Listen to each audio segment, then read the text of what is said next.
Let her rip, Tater Chip. All right. I had a bad night. It's no good. Sick. Is it showing that we're live yet for you? For some reason, it's not showing me that we're live. It's doing that thing that. Okay, yes. Well, we'll go ahead and start us then. Welcome to Indiana Sports Beat Radio, presented by Andy Moore Honda of Bloomington. Looks over the middle, second guesses, fires, throws. Does he make the catch in the end zone? Yes! Touchdown! Oladipo to win it. Another one! He got Another it! one! Another one! Huge hole! He's at the 30! He's gonna go! 10, 5, touchdown! Jonathan Taylor! Works down by Burke. Bounces into Cody. Puts it up. Scores! Now, from the Golf Club at Eagle Point Studios, here's your host, Jim Coyle. Hello, everybody. Welcome in Friday, TGIF. And it is, thank goodness it is Friday. Looks a little dark outside. I heard the thunder boomers overnight, but cool front coming through, so it's going to cool things down. So we'll have that, if nothing else. Welcome in. Good day to you. I hope your week has gone well and ready for the weekend, because we certainly are. NBA draft last night. Let's see.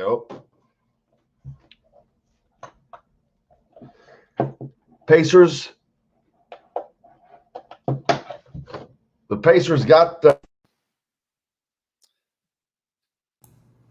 off to a pick. What do we think about that? There we go. Sounds better.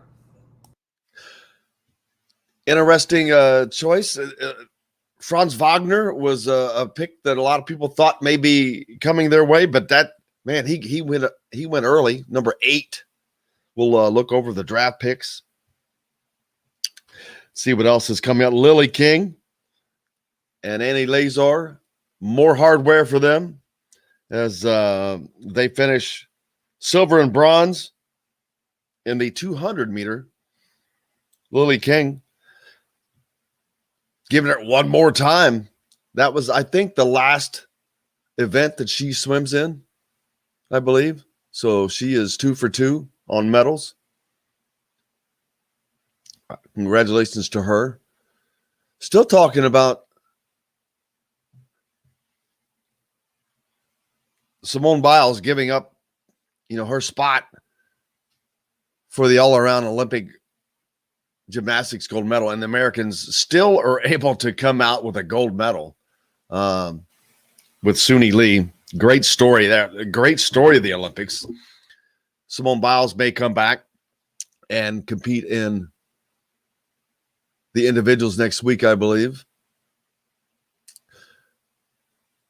Got the Grand Park premiere.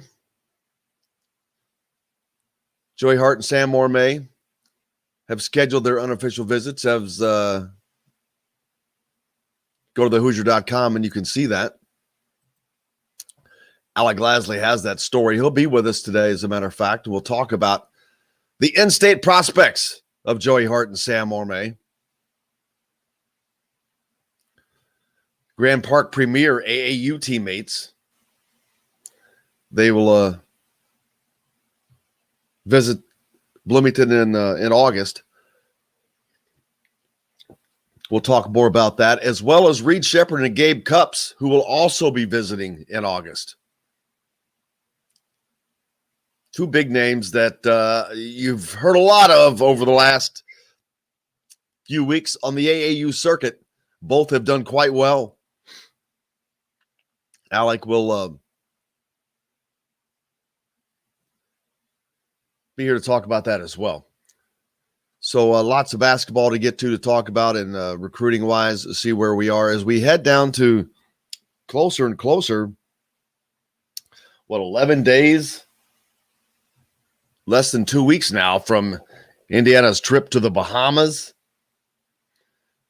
Fall football camp starts in a week. Yes, IU does produce some great swimmers. Indiana as a university now has produced, I think, 7 medals in this Olympics, if not more. It's crazy, as a university. They've won more medals than a lot of countries, which is a difficult task to do. RBO Sprint thinks the Pacers did well. Taking Jackson tells me that they are not done yet. Indiana Creek Walker thinks the Pacers did well in their draft. He said it there first. Well, we're going to talk about it.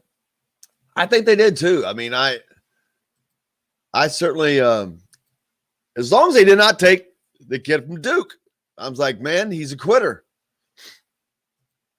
I wanted nothing to do with that guy. And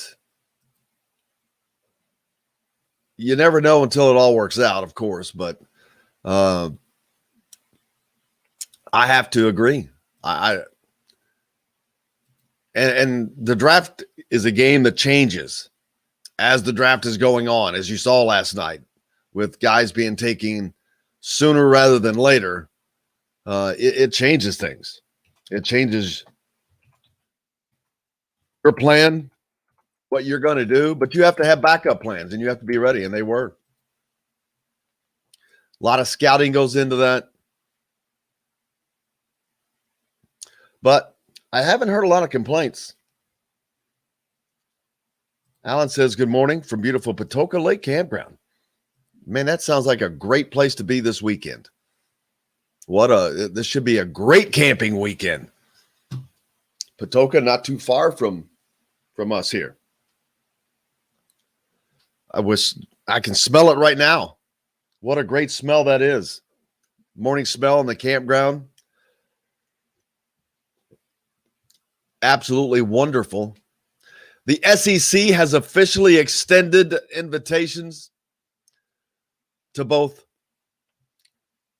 Texas and Oklahoma. The SEC's presidents and chancellors voted on Thursday and in a unanimous decision decided to extend an invitation to Texas and Oklahoma to join the conference. They sent in a statement. Texas and Oklahoma have Board of Regents meetings scheduled for today in which the schools could accept those invitations. I believe that is for the 2025 season. Yesterday's unanimous vote is both a testament to the SEC's longstanding spirit of unity and mutual cooperation, as well as a recognition of the outstanding legacies of academic and athletic excellence established by the Universities of Oklahoma and Texas, Commissioner Greg Sankey said in a statement. That's funny. Let me read that again. Today's unanimous vote is both a testament to the SEC's longstanding spirit of unity and mutual cooperation. Is that what you call going behind the back of another conference for 6 months and trying to woo people away? Is that what unity and mutual cooperation is called these days? Okay, whatevs. Oklahoma and Texas need at least 11 schools or 3/4 of the current SEC members to vote to earn an invitation. Texas A&M, which originally said it would be against its in-state rival joining the SEC, announced Wednesday it would support the conference expansion.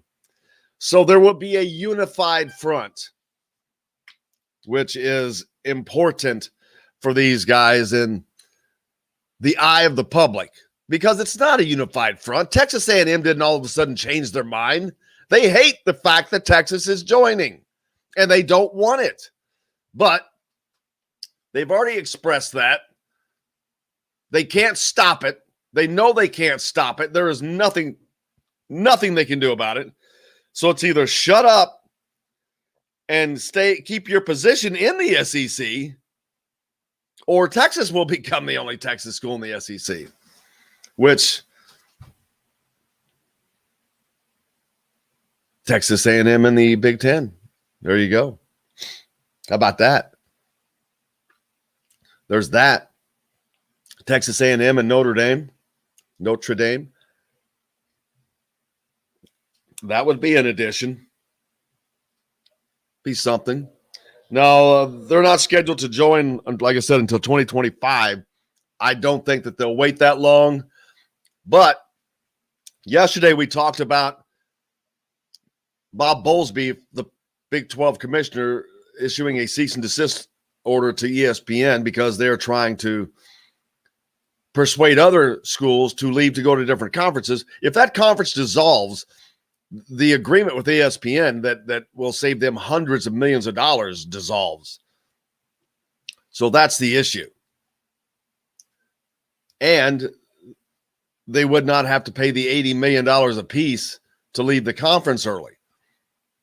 That's the issue. Hundreds of millions of dollars are at stake. But the SEC went on to say, we believe there would be a mutual benefit to the universities on one hand and the SEC on the other hand for the universities to become members of the SEC. Texas President Jay Hartzell.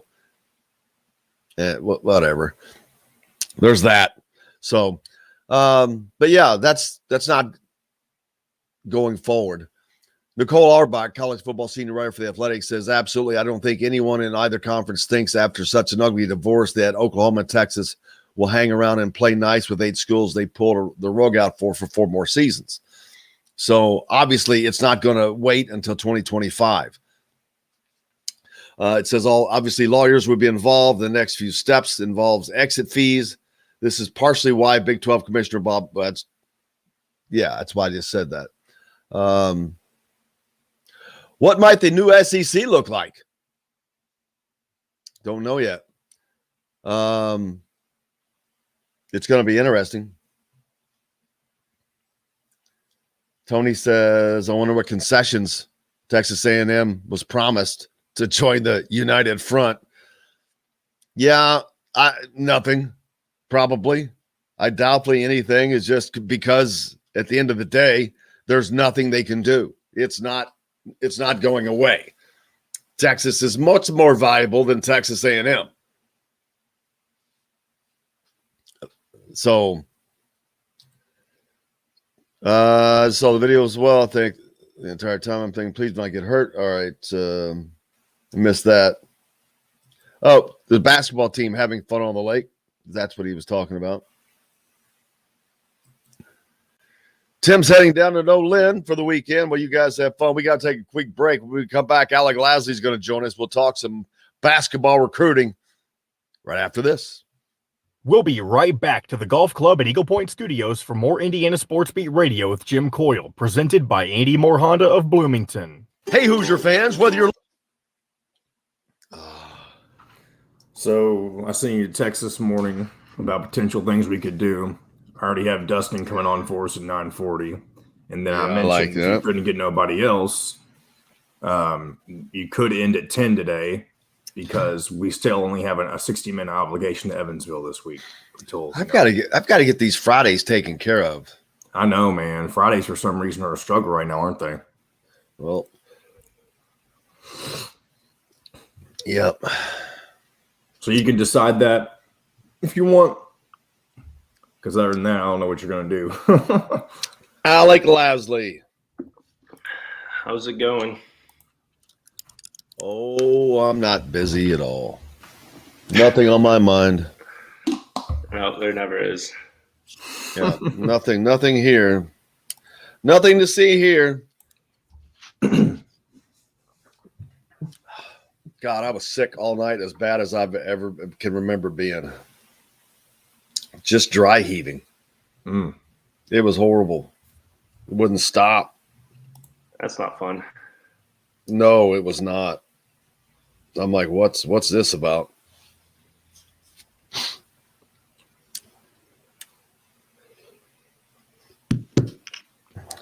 I'm thinking acid reflux. Yeah. You think anything triggered it, or did it just happen? It was just getting ready for the bacon in the morning. There was no bacon today. Oh. I mean, I could barely get up.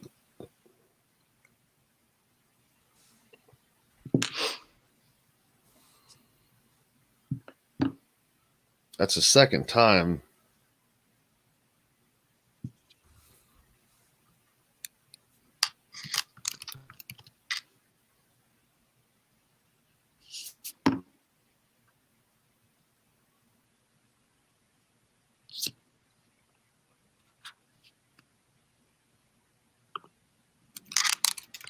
I'll have to do my own little meme day. What's new, man? Not a lot since Monday. What visits are set? I noticed. Oh yeah, the Joey Hart, Sam Orm, the in-state guys, and then Gabe Cups. I think that may have been before, but Gabe Cups and Reed Shepard. I don't know if we talked about that on Monday.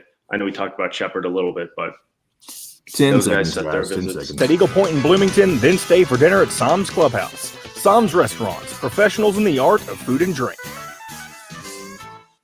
Today's guest is brought to you by Reynolds Family Dentistry of Sellersburg. You need $1 million smile for those championship photos, and that's exactly what you'll get with Reynolds Family Dentistry. Now back to the Golf Club at Eagle Point Studios for more Indiana Sports Beat Radio with Jim Coyle, presented by Andy Moore Honda of Bloomington. Here's Jim Coyle. Welcome back.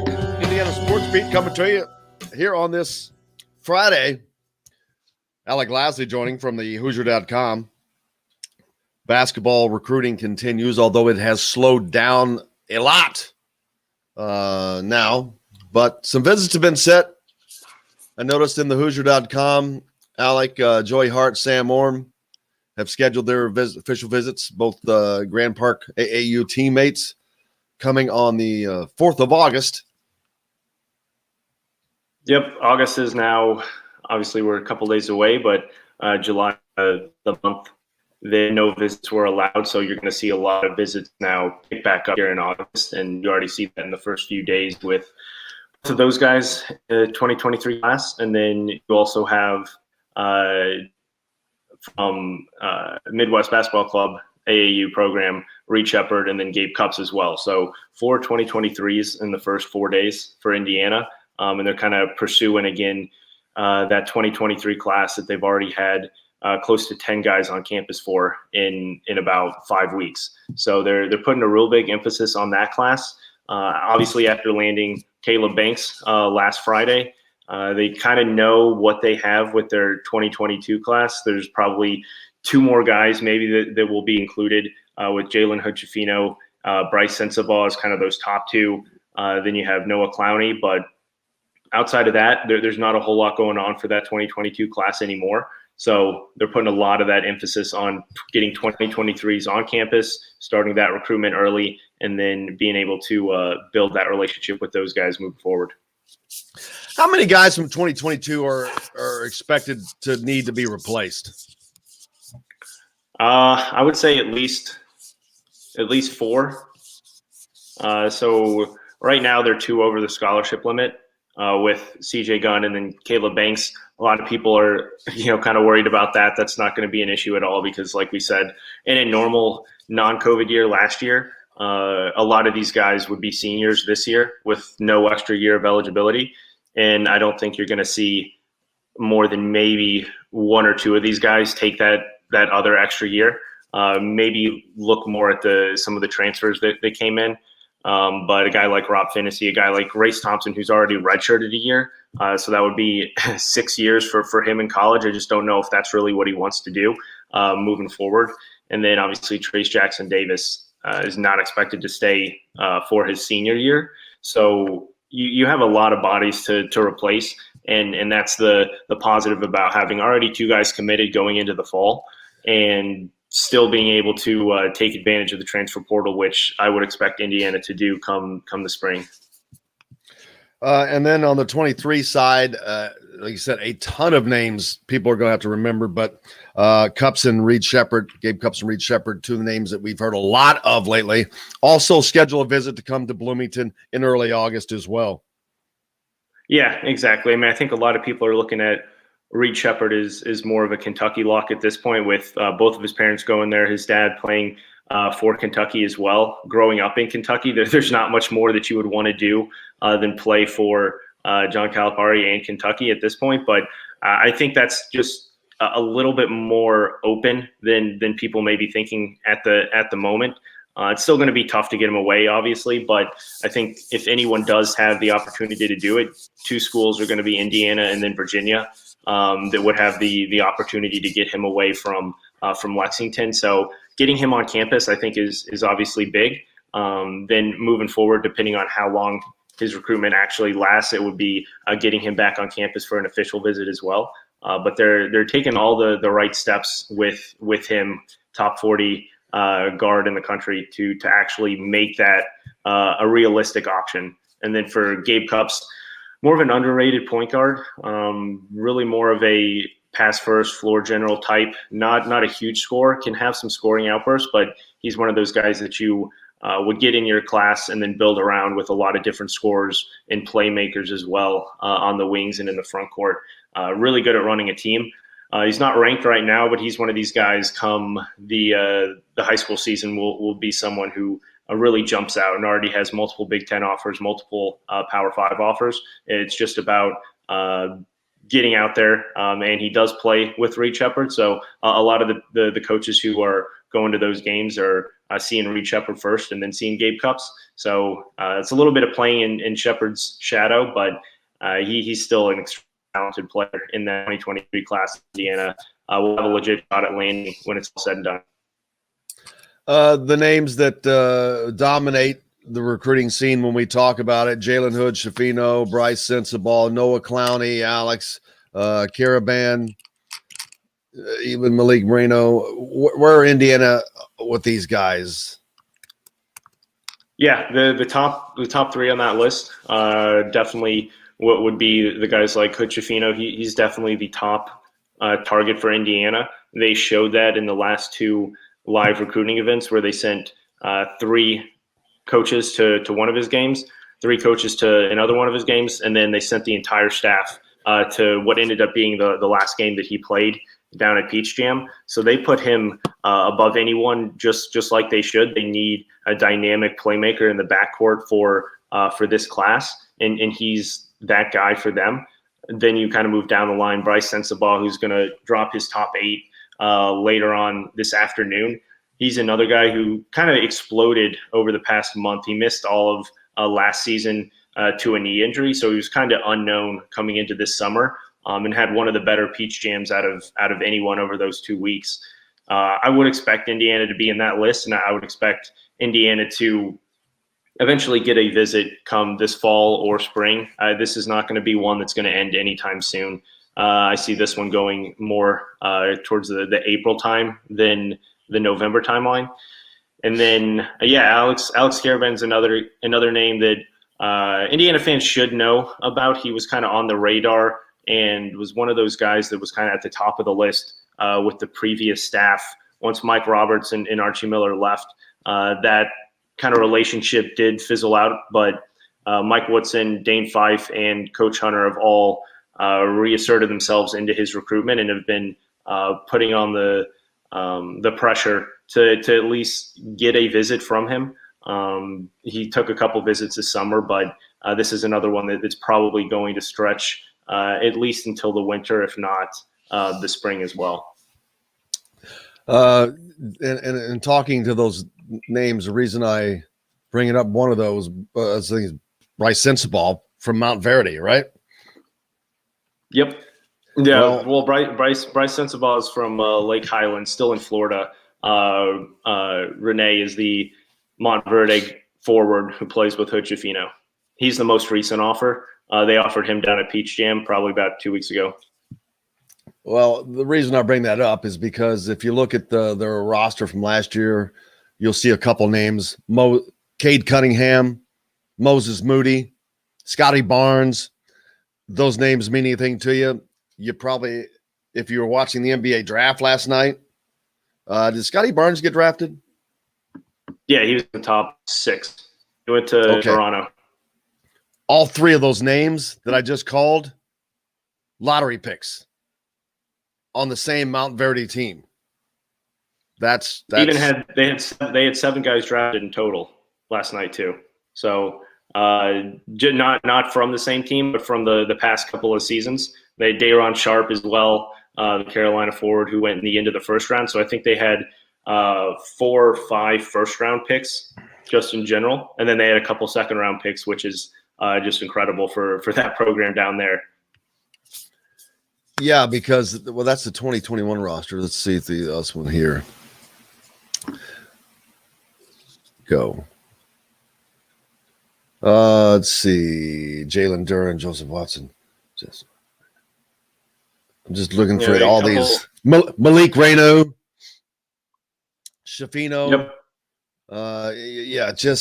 It's the talent. They are a talent factory. So the names that you don't see, they're under these guys playing. That's the point that I'm trying to make. I mean, it is unbelievable. You just pointed out 7 guys. 7. This is not a college. It's not really a high school either. It's a factory. It's a factory. But man, if you get a player from there, the point is they're solid. They're good. They're a superstar. They just, that's all that they have are superstar players, and they're all college ready. That's the thing. I mean, you look at most of these guys are all freshmen who come out or they go most of them go to college. There have been 1 or 2 that would go more the professional route, but 99% of those guys spend a year in college and then get drafted in the first round, if not the lottery. So that's just incredible what they can do down there, not only to get them ready for college, which all these guys play significant roles their first year in college and are all extremely well prepared to make it professionally and stick around for a long, long time. Michael Niehaus asks, what's the difference between an official and an unofficial visit? Well, the difference there is the school pays for the official visits. There's a lot more that they can do on that visit. You only get one visit. They pay for your transportation. They pay for your lodging. They might pay for a parent to come with. I can't remember what that exact rule is, but they pay for that stuff, your food, all of that. Unofficial, you're on your own. It's like just going down to, hey, I'm going to go to IU this weekend and visit. Well, they'll welcome you in, and there are certain things that they can do, but most of those things they can't do. They can't buy you dinner. They can't. There are just a lot of things they can't do. You're definitely on your own dime as far as getting there, eating, lodging, all that stuff. You're on your own dime. And you can take as many unofficial visits as you like for that reason. But Michael, thank you for the question. Hit us up on YouTube live there as well, to Indiana Sports Beat Radio. You can follow us there. But I hope that answers your question. But yeah, you can take as many, especially you'll see a lot of times, especially in basketball, football, guys that are from Indianapolis area, they take a lot of unofficial visits. They get to come down for games and check things out, which you're always fortunate when you're closer to a university that you can do that. Yeah, especially. And then that's also the biggest thing when you don't have an offer already. Some of these other guys that were either out of state for Indiana that have already been on campus, or even some of the guys that have been, involved with the Indiana program to some extent up to this point, the amount of 2023s that they've already had on campus has been just an extremely, extremely more impressive than what happened for Indiana over the past 5 years. It's incredible, the consistent effort to get sometimes more than 2 players on campus during the same week. In June, there were at least 2 players on campus almost every single week for all 4 of those weeks.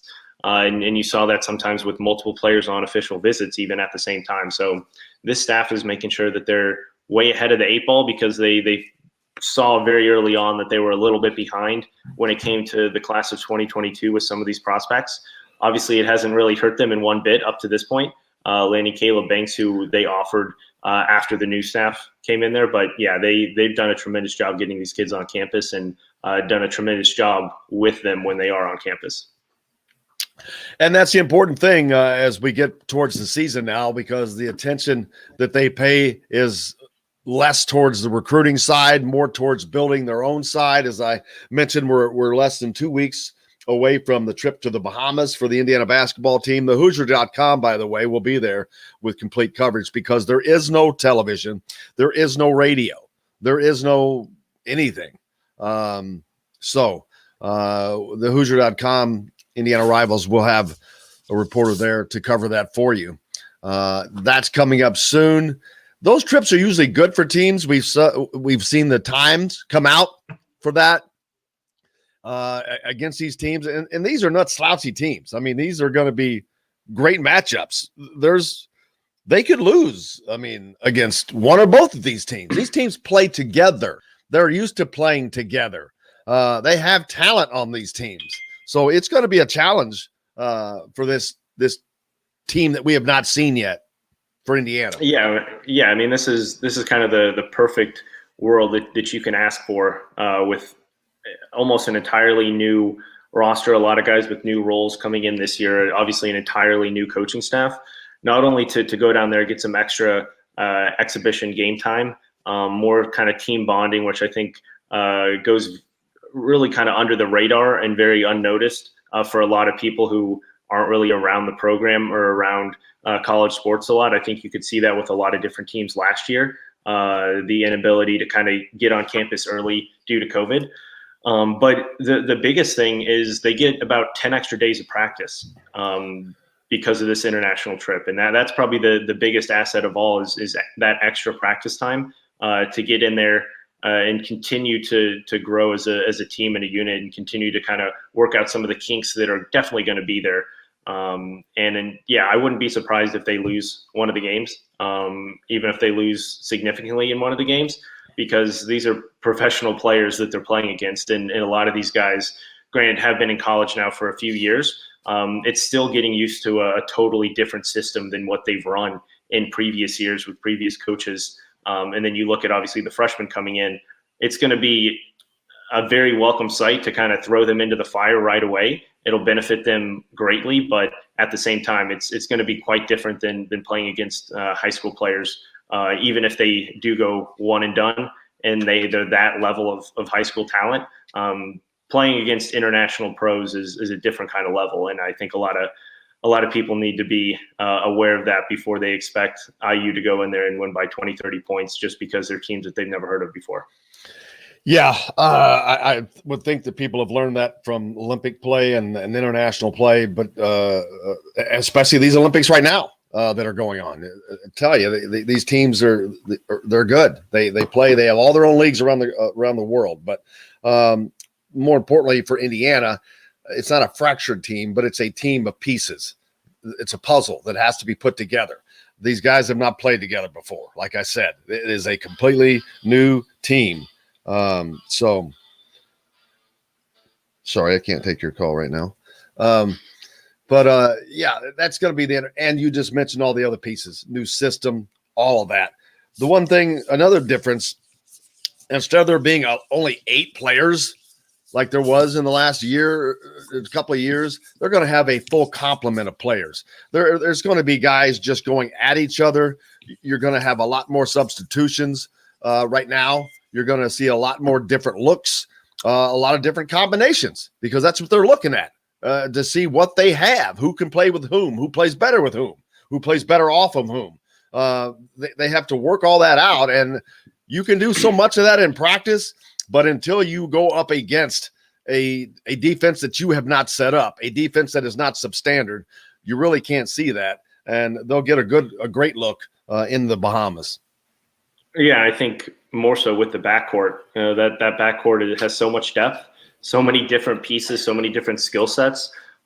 Two guys that I'm definitely looking forward to kind of seeing how they look and play is Rob Finney and then Christian Lander. I think those are the two that obviously coming back, both of those guys now with a lot of different pieces that they can kind of work with, not only alongside in the backcourt, because you're going to see multiple different backcourt rotations that Indiana didn't use or have last year.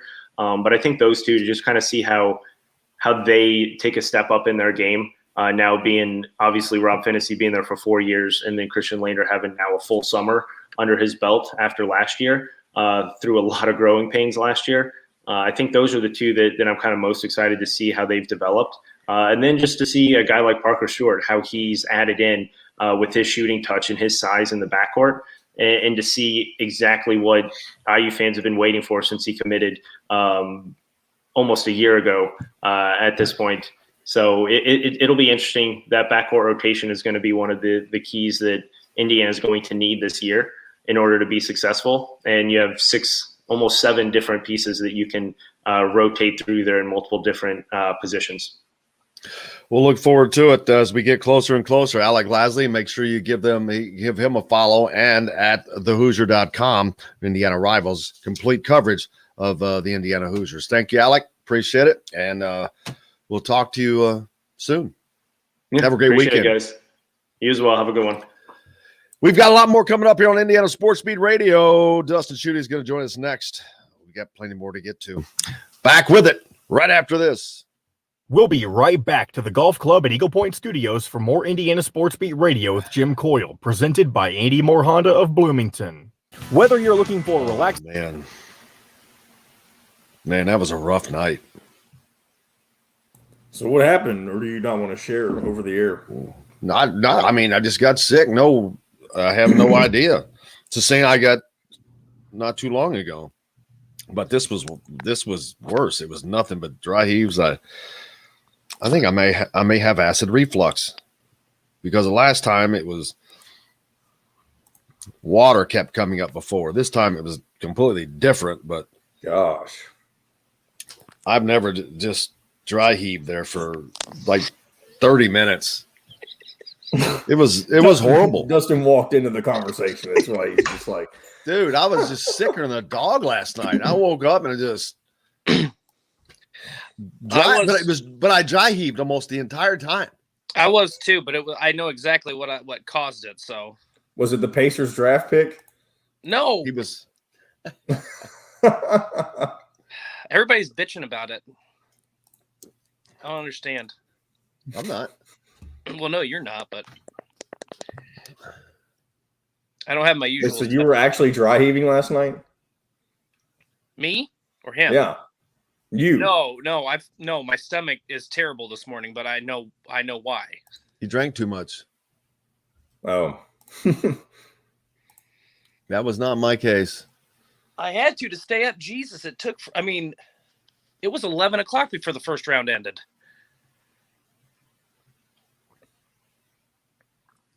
Yeah, that was a little weird. It started off fast. They got the first 4 or 5 picks done in the 10 minutes, and then after that it was just slow rolling. No Indiana guys, really? Nope.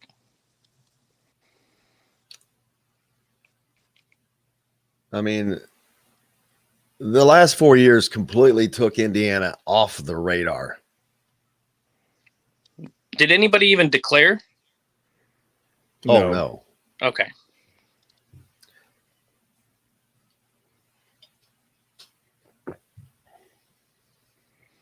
Scotty Barnes. All right, Cade Cunningham and Scotty Barnes were on the same high school team. Montverde. That'd be crazy. All right, I'm going to bring us back in. $50 a month, or a new 2021 Honda Accord LX front-wheel drive lease for just $270 a month. Andy Moore Honda Bloomington, Bloomington's #1 Honda dealer. Come see us at the all-new Andy Moore Honda, now in Bloomington. This segment is brought to you by Andy Moore Honda of Bloomington. Now back to the Golf Club at Eagle Point Studios for more Indiana Sports Beat Radio with Jim Coyle, presented by Andy Moore Honda of Bloomington. Here's Jim Coyle. Welcome back. Indiana Sports Beat Radio coming to you on this Friday. Dustin Schutte's joining me now. We're talking a little bit about the draft, Mr. Pacer. You got did you get are you happy? Yeah, I think I was one of the few people that was on Pacers Twitter last night that wasn't having a complete meltdown over them selecting Chris Duarte out of Oregon. I know Moses Moody was there out of Arkansas. He seemed like the guy that a lot of people wanted. But I think when you look at the DNA and the makeup of this team and what Rick Carlisle brings, I think Duarte's a good fit. I think he brings shooting. He shot better than 40% from the three-point line. His season average was over 53% from the floor. He's a good defender. He was on the all Pac-12 all defensive team last season. He's got experience. He's 24 years old. I think that fits well with what this team has and the chemistry they have. I think he's a guy who can come in right away and make a splash. And I know maybe he's not maybe as athletic as Moody. Maybe he doesn't have as high of a ceiling, but I think in terms of a guy who can come in and immediately make an impact, I think he was probably the best decision that they had right there. And then you throw in another first-round pick with Isaiah Jackson out of Kentucky. I don't know as much about him, but I know he addresses that athleticism concern. I mean, he's a guy who averaged just under 3 blocks per game at Kentucky last season. So I liked what the Pacers did. A lot of people didn't. But let's wait and see what happens, because I think he can. In this day and age with the NBA, you can never have too much shooting on the floor. How did they get that second pick? Where'd that second pick come from? Well, it came from the Lakers via Washington.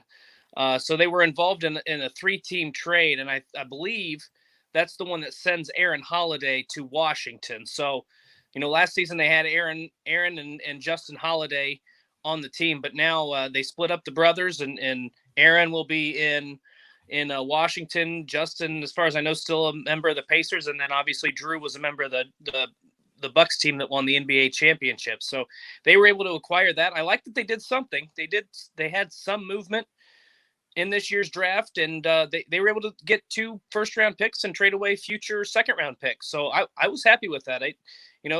Get some guys in there that you think can make an impact and are going to fit Carlisle's scheme. But I like, again, I'm excited about what they did last night, even though a lot of people aren't.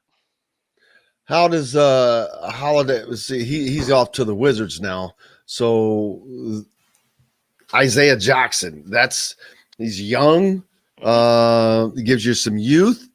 So look for the future. If he's a big dude, I mean, they got 2 nice pieces. Those are 2 nice pieces, different pieces for what they need. And I think a lot of people too are not looking at this from the fact that let's say one of the things that is a concern is Doug McDermott might leave as a free agent. He might decide that he doesn't want to be in Indiana any longer and gets a better deal or whatever the case might be. Chris Duarte, he can plug in, I think, and kind of take over that role. I think he can be a spot up shooter. I think he's a guy who can get to the basket. So I think that's a good thing. Like he's not nearly as athletic and he's not as young. He doesn't have the same ceiling, but I like what he can do in terms of a plug and play situation. And then as you mentioned with Jackson, I mean, that just kind of fortifies what the Pacers can do and defensively he can back up Miles Turner and Domantas Sabonis. It provides them a big. He's not the biggest guy on the floor, but he's crazy athletic. You don't average 3 blocks a game at Kentucky if you're not pretty good defending the rim. So that gives them another rim protector.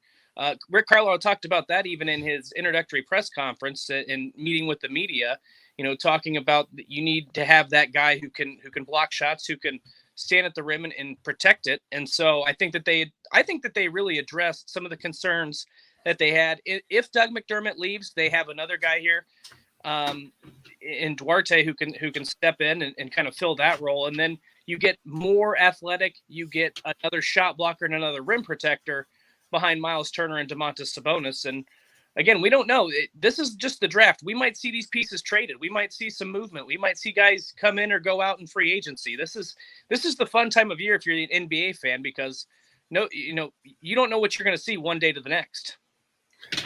Yeah, and I know not everybody that listens to this show is just a gigantic NBA fan, but some of them are. And for those that are, that's who we're talking to, because we have a varied audience, but also the radio audience. But as you look across the Pacers roster now, they don't have a superstar. No. There are no super, and I still think that, and the best example is Milwaukee. Milwaukee has one superstar, but he's a superstar. And they just won an NBA title. Phoenix got there without a superstar, but Chris Paul has played enough alongside of superstars that it rubbed off on him that he had some superstar dust, I guess you'd say.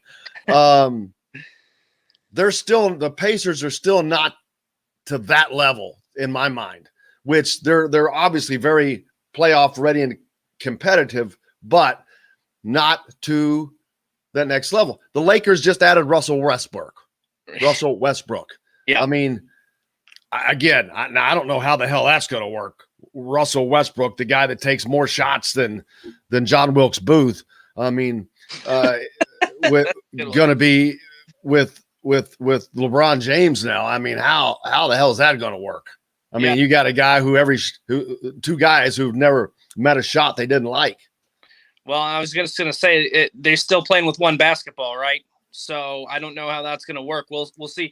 I mean, Russell Westbrook, he was great on those Thunder teams, and when he was the guy in Washington, when he was the guy on the Thunder, you're right. He still would average a triple double. I mean, but he's taken a lot of shots, and with playing alongside a guy like LeBron James and Anthony Davis, maybe he is more of a distributor. Maybe he embraces that role a little bit more. It's going to be fascinating to see what they do. But in terms of the Pacers and not having a superstar, I agree. The thing that I like about the Pacers is they have a lot of really, really good players. I think they have a couple, I think Miles Turner could be an NBA All-Star. Domantas Sabonis is an NBA All-Star. You have some really, and then you have some nice complementary pieces around those two guys, and Malcolm Brogdon's coming on, and, you just have some really good players there. But you don't have that one guy. You don't have a game changer. You don't have the guy who can take over a game. Victor Oladipo was that guy. Paul George was that guy. Obviously, you go back, Reggie Miller was that guy. You just don't have that. And I think that's... Can any of these two guys become that guy? I don't think so. But people didn't think that about Donovan Mitchell either, probably. That's a good point. I mean, a lot of people didn't think that about Donovan Mitchell. I don't know if people thought that about Devin Booker. I mean, you talk about the Suns. He's another guy who stepped up into – he's a rising superstar. He's not quite put him in that category just yet, but he's rising. So you never know. But he was also a reason that they got to where they got to the NBA Finals. Exactly. So you never truly know what they're capable of doing, and if they can fill that role. I don't think they're capable of doing that, but I think that they can be those good complementary pieces that you need. Like we talked about, the Bucks didn't have a super team. The Suns did not have a super team. The Atlanta Hawks did not have a super team. If the Pacers can get a voice, or if they can get somebody who's on that verge of becoming a superstar, maybe it is one of these guys, and a guy who can just take over the game. You can get him the ball the final 5 or 6 possessions, and he can just knock down shots or get to the rim or draw fouls, then I think they're going to be in really good shape. But that's kind of the one hurdle, the one obstacle they have to get over. And maybe Rick Carlisle, I mean, you go back to Rick Carlisle's championship in Dallas, Dirk Nowitzki, I guess you could classify him as a superstar, but he was also in the later years of his career. He was a guy who could knock down. Once a superstar, always a superstar. Because he was a guy that could knock down shots. He wasn't insanely athletic. He wasn't crazy athletic, but he was a guy who just knocked down shots. Could Duarte fill that role in the future? I think so. But it's Rick Carlisle caters his system around the pieces that he has. So that's why I'm really interested to see what he does with these new guys. Batazde, go get Batazde. What is this draft? Yeah. Say, I mean, but you look at his numbers, he didn't do a lot. He's not providing a lot. Did he miss half the season? It looks like, but 5 points a game, 3 rebounds. I mean, he was the guy who had to step in, and he did get better. I think I can get you 5 points a game. I really do. I'm going to draw. I can draw 2 fouls and maybe get a shot to drop or something. I mean. 5 points a game, man. Just barrel down the lane, man. See if you can draw it. He was the guy that got better as the season went along, but he had to fill in when Miles Turner was out, when Sabonis had to sit out, when the Pacers really lacked depth is when they had to rely on him, and he didn't. And this is why I think getting Isaiah Jackson was a priority, or getting somebody like an Isaiah Jackson was a priority for the Pacers, because they know that while Goga Bitadze is a good player in terms of filling in as in a backup role or an emergency situation, he's not the long-term solution in a backup role. And I think Isaiah Jackson probably could steal some of his minutes. Now, like I said, Goga got better as the season went along. He was able to knock down some shots from behind the arc. He was he was a better shot blocker, but I just don't think he possesses the same athleticism that you see from Isaiah Jackson. And that's why I like that piece, because as we talked about earlier, you get another rim protector, another guy who can guard multiple spots on the floor. That's a huge benefit. And I don't think Goga, he's getting better at the rim, but he's not a guy who can get out and defend the 3-point line. I personally don't think very consistently. Let's see, 9:55. Yeah, well, we'll certainly find out with that. What's coming up next in far as football recruiting? Basketball wise, it's starting to slow down a little bit because the guys have gotten to get off the road. Indiana's got some official visits coming scheduled up here soon, but Indiana they're leaving for the Bahamas in 2 weeks. So they've got to start messing with their own teams and on all of that. As far as football, all the attention for these guys, it's almost time for them to turn their attention. Fall camp starts in a week. Yep. So the recruiting has slowed down. I wouldn't say quite a bit, but it's about to come to a much slower pace. Well, yeah, usually early to mid-July is when you see a lot of these commitments. And we've seen some of these guys who have decided to wait until later in July. But typically August, I mean, recruiting never, ever stops. So there's still going to be some of that going on. But at the same time, you have coaches now who didn't get a typical fall camp a year ago, and they're going to want to be with their team. They're going to want to, in Indiana especially, Ohio State especially, because those are teams with their eye on the prize of winning a Big Ten title, getting to Indianapolis, getting back to Lucas Oil Stadium where the season started at Big Ten Media Days. So August typically isn't a very busy month in terms of recruiting, but the other thing is you have to remember we came off of 14, 15-month dead period.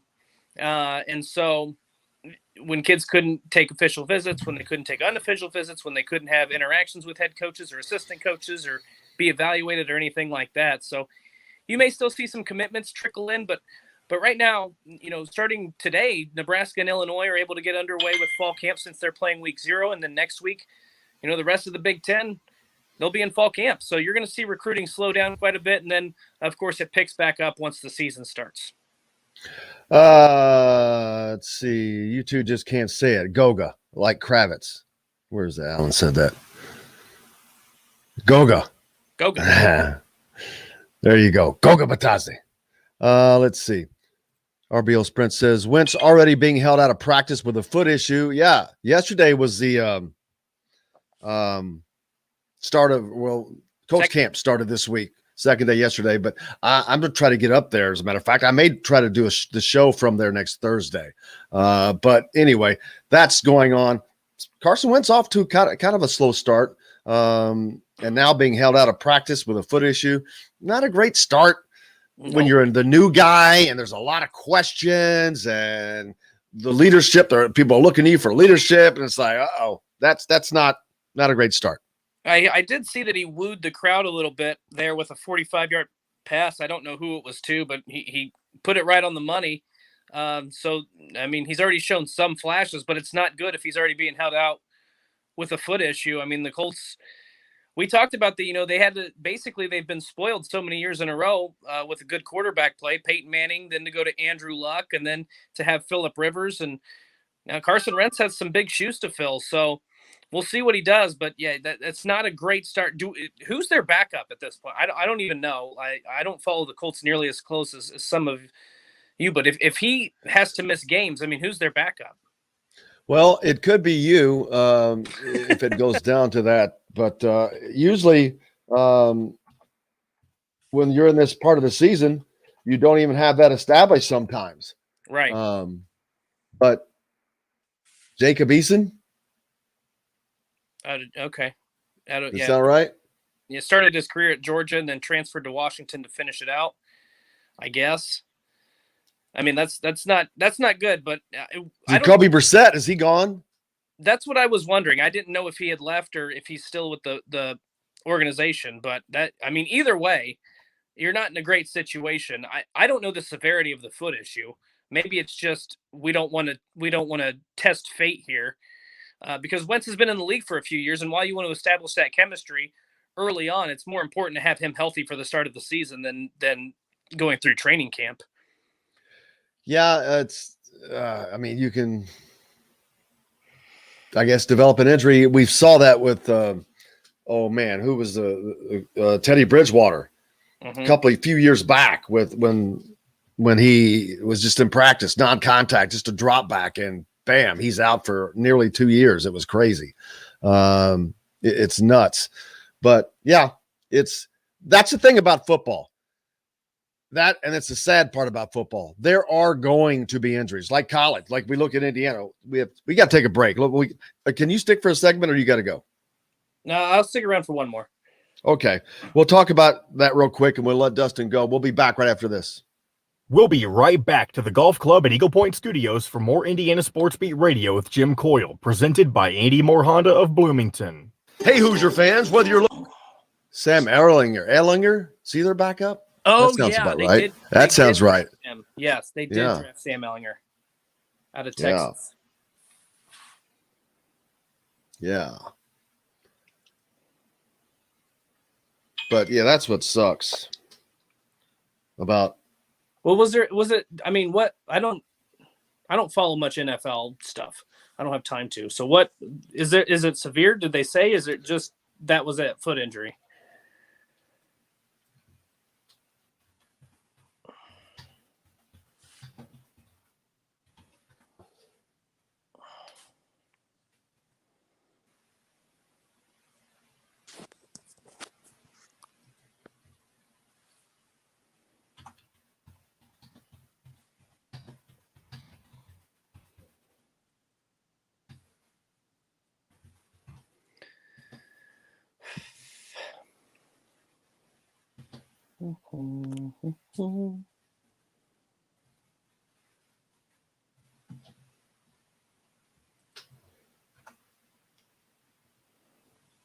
Can I sit on this?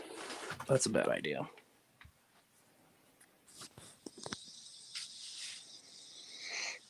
Huh. I'm not seeing. Where's that coming from? RBO, where are you getting that from? Hey, Jim, that Penix one I have is too large. I can cut it up for a short thing if you want to have it for later. Well, can you just not stop it? It's not what I'm saying. It's the file's too large to put into StreamYard. Gotcha. I can cut it up, though, if you want a little piece of it. Well, I mean, anything is helpful. Okay.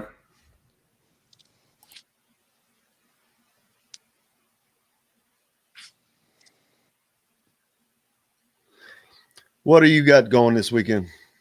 Me? Work? Ryan Kelly went down yesterday, too. Yeah, that's the thing about football. Man. It happens at any minute, too. Yep. Doesn't matter. College, pro, it's injuries.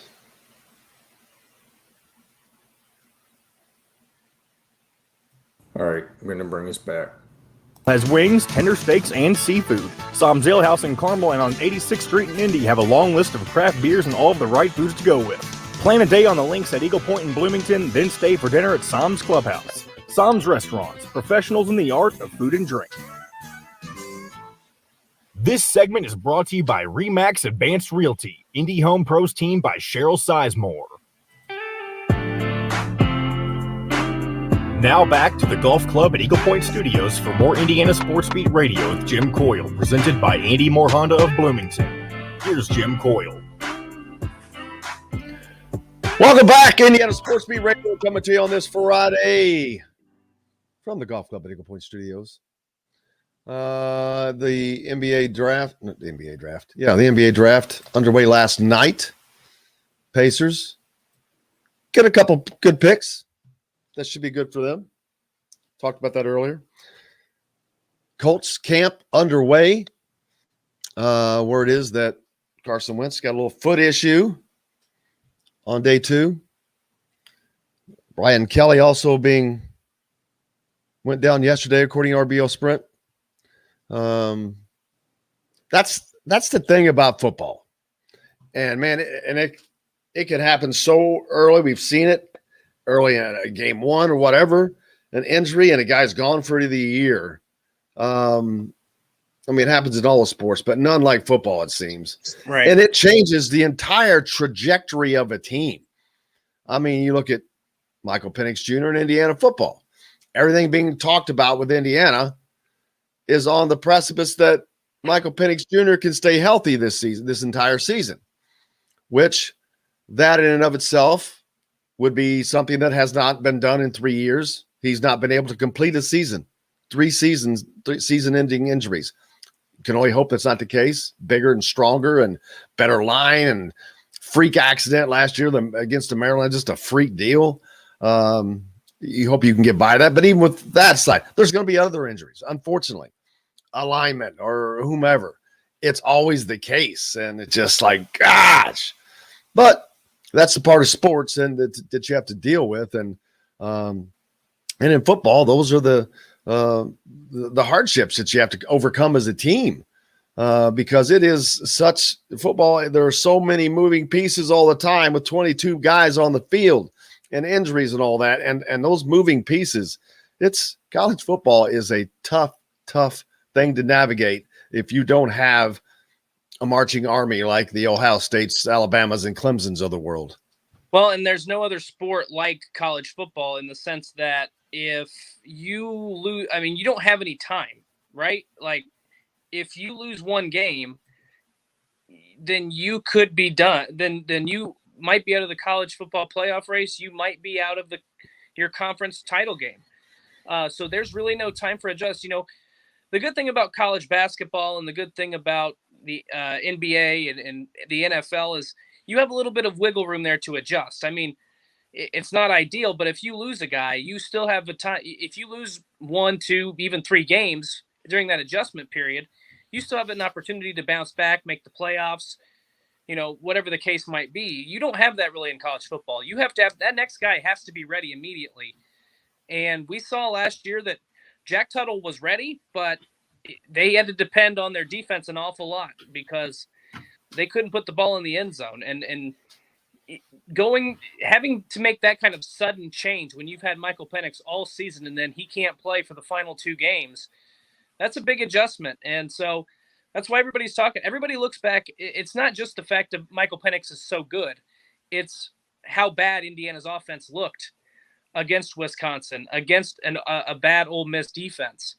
So a lot of it does hinge on Michael Penix. But, you know, yeah, injuries are part of the game. It's going to be interesting to me to see if he does not stay healthy, who's next in line. Is it Jack Tuttle? Is it Donovan McCulley? I don't know the answer to that.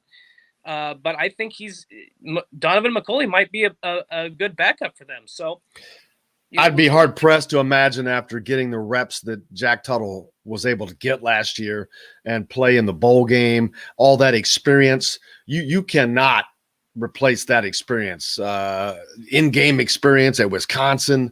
Yeah, that's a whole different level of experience there. So hopefully that's not something that Indiana has to worry about.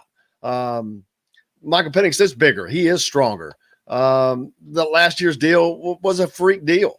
That's just stepping out of bounds. It was crazy. Non-contact injury. You just can hope and see where it goes because you know how much fun it could be. Mm-hmm. You know how exciting it could be, and you're looking so forward to seeing that. And I think it happens, to be honest with you.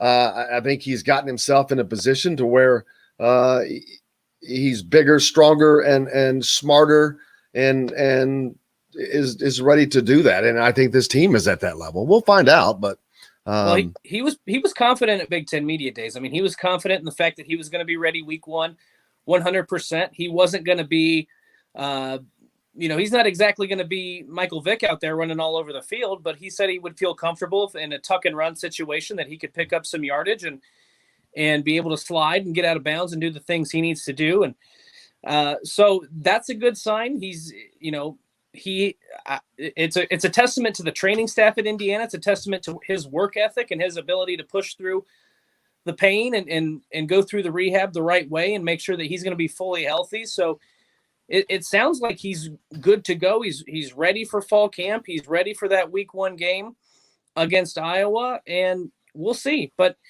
it is a fair question to ask whether or not he's going to be able to make it through a full season, because when you're 3 years deep and you haven't been able to stay healthy any of these years, it's a factor. It plays a role. And so to me, he's the difference. His health is the difference between a 6-6, 7-5 season and a 9 or 10 win season.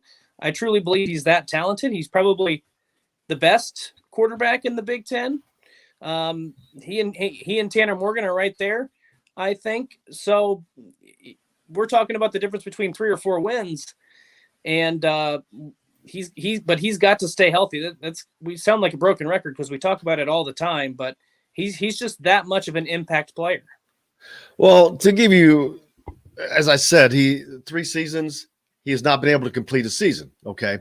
How many quarterbacks can you ever recall that are mentioned with the Heisman? Of course, that has not come out yet, but he's on, as of today, Michael Penix Jr. is now on the Walter Camp Award watch list. Okay, he's on the Maxwell Award watch list. He's on the Davey O'Brien Award watch list. All of these top quarterback awards. He has not completed a single season, and yet everybody thinks that he's that good. That tells you how good he is, because he is that good. They know, they've seen enough. They saw enough against Ohio State last year in that second half. The moxie, all that went with that. So, and he's got some unfinished business in his head. This whole team does. That's a good attitude to have. But he is more. He seems more than confident and ready. As you talked about at Big Ten Media Days, he was exactly that. And we'll have to see how it works out, like we said. But, man, I just think that this is his year. Right. Well, and I think to your point about him being on so many of these award watch lists and everything, I mean, that first game against Penn State, he did not play great, but the fact that he willed his team to a win and had one of the most iconic plays, probably the most iconic play in Indiana football history, and one of the most iconic plays that'll go down in college football history, in my opinion, because it was so controversial, because it was such a key moment for the season. That put him on the national radar, and then people started to pay more attention. Then they tuned into that Ohio State game. They saw what he was able to do against some of these other teams. I mean, he did not have a great completion percentage last season. He was, 53, 54%? That's not, by today's standards, when guys are regularly completing 65 to 70% of their passes, that's not a great statistic. But he didn't take a lot of chances. He didn't give the defense a lot of opportunity. He had 14 touchdowns and 4 interceptions. So he's a smart player. He puts a lot of zip on the ball. He puts the ball in a position usually where either his guy's going to catch it or nobody's going to catch it. So that's a good thing. But you're talking about a guy who doesn't, he plays at Indiana. He doesn't have an incredibly high completion percentage, and yet he's a candidate to be the Big Ten Offensive Player of the Year. He's a candidate to be an outside Heisman Trophy candidate. And it's all because of his work ethic, his determination to win, and him kind of putting Indiana on the map. So that just goes to show you how much of a critical piece he is to this IU puzzle. Well, entering the Maryland game last year in which he got hurt, he led the league in passing yardage per game, which was over 300 yards, and that was 9th nationally. Passing scores, completions, attempts, 60-yard passing plays, 50-yarders, 40-yarders, and 30-yarders. Mm-hmm. So he was the Tevin Coleman of football for Indiana. So he was on his way to really having a great season. And I don't know how this is measured. You'd have to ask somebody who's in the know with Pro Football Focus. But he had the best percentage, or was the most efficient in terms of long play production through the air. So this is a guy who can put the ball on the money deep. And when you have that ability to stretch the field, and when you have a guy coming back like Ty Freifogel, who has that ability, we gave a lot of credit to Watt Fillier because he was a great receiver. but he was a guy that you kind of swung the ball to. He would make moves and pick up yardage that way. Ty Freifogel is a guy who can beat you deep. And so to have that kind of weapon when you know Penix is accurate, is as accurate as he is down the field, that's a big weapon. That's going to be a nightmare for a lot of Big Ten defensive backfields. And I mean, it's going to be incredibly fun to watch, because when Michael Penix is on there, I mean, that ball comes out of there and it's a laser. I mean, that ball is zipping through the air. And sometimes I don't know how those guys hang on to it, but he is a great player. He's one of the best quarterbacks Indiana's ever had. And like I said, you're going to break out those gloves, aren't you? To talk about I was thinking about, I was like, I know exactly how they catch those balls. But it's going to be a fun season. And when you have a guy who is as he doesn't turn the ball over, he does all the things right. He's got a knack for winning. Like I said, he's not a great in terms of his completion percentage, but as long as you're not turning the ball over, you can live with that.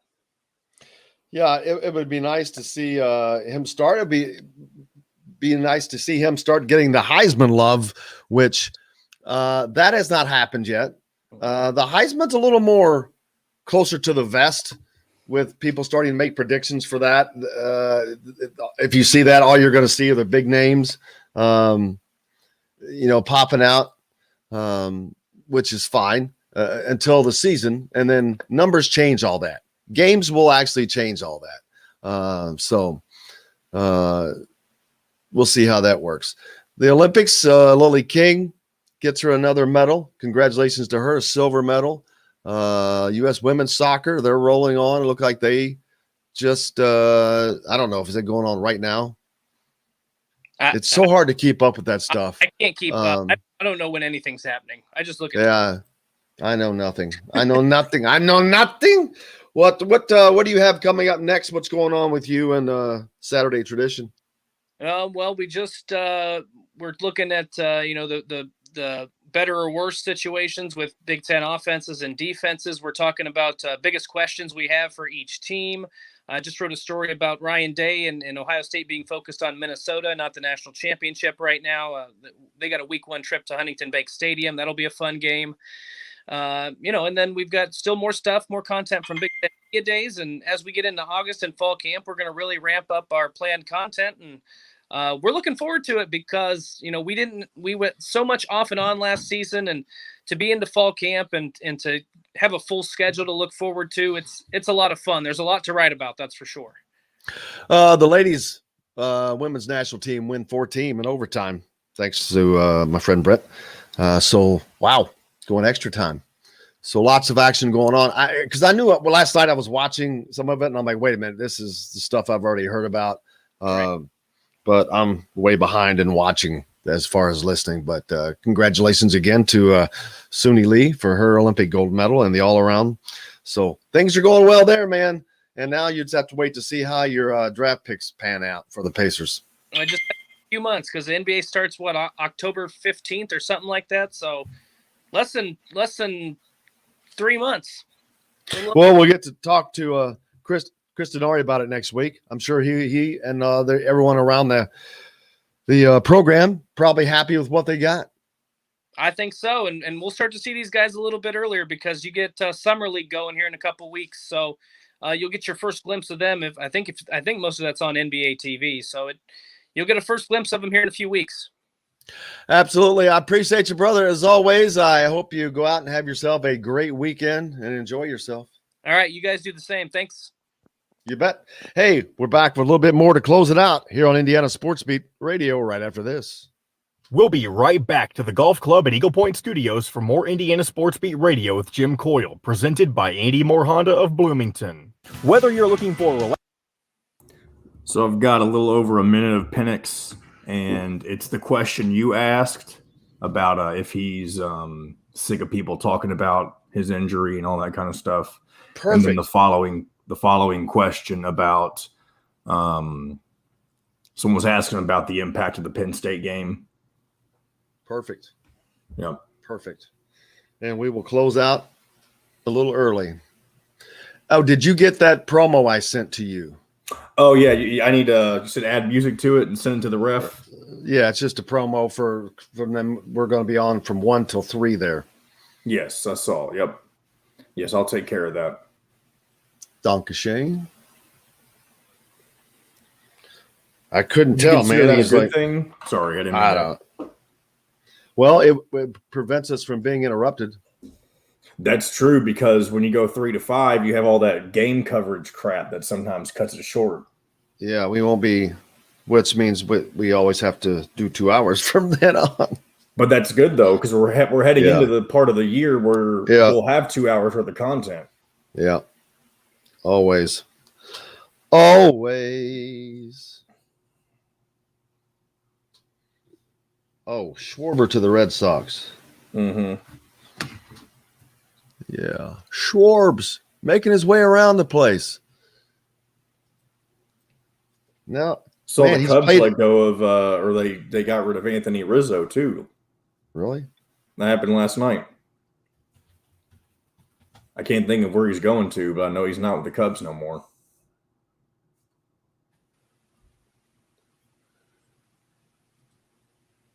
Not with the Cubs anymore. Yeah. Mr. I'm going to start a podcast. I'm not in my radio voice right now. I'm just talking like a Kentucky hick. And that's not even that bad. There's a you ever been out to Eastern Kentucky? That's pretty bad, the accents out there.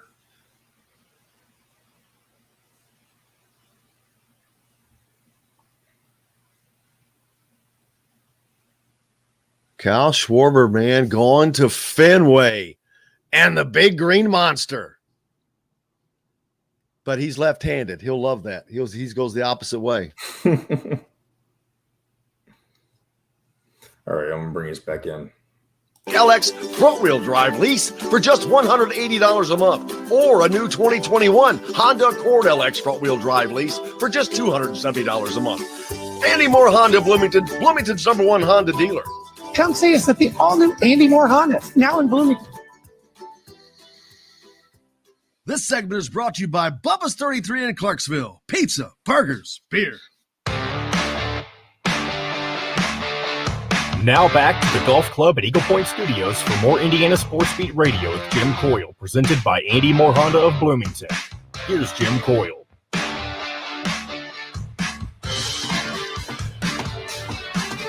Oh, TGIF, thank goodness it is Friday.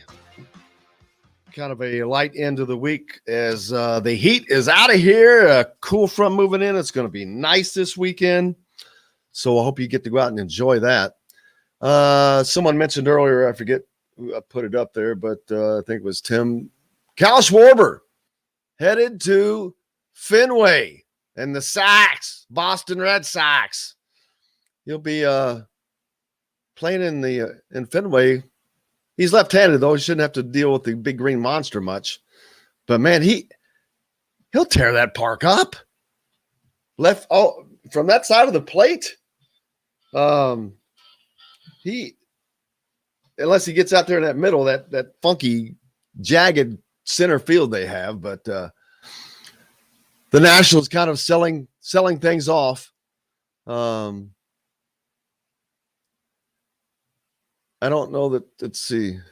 They've gotten rid of a few guys, but Schwarber's currently on a 10-day 10-day injured list right now. The right hamstring. He's a few weeks away from returning, but man, oh man, was he on an absolute tear before he went down. He's only 28 years old. He won the National League Player of the Month in June after blasting a league best 16 dingers. Thanks largely to that incredible run. Schwarber's amidst the best season of his career right now. He's hitting 253, 340, and 570 line. He's got 25 home runs across 303 plate appearances. He had some, what was it, he had a 10-day stretch where he hit home runs. Crazy. Last week up at Big Ten Media Days, we had the opportunity to talk to some of these guys a little closer. Michael Penix was one of them. One of the things I asked him was, because every question, and we talked about it today, everything has to do with the health of Michael Penix when we talk about Indiana, and their fortunes lie on his shoulders, knees, whatever you want to put it. But I asked him if he gets tired of talking about that. John, let's hear that clip. No, I won't say I get tired about it. That's what comes with it. It's a game of football. Things happen. So I just continue to stay positive. Whenever you guys ask me these questions, I still stay positive. I have no problem with it. I have no problem with talking about it. That's just part of my journey. Just something I had to go through to get to where I'm at today. So I feel like it's necessary.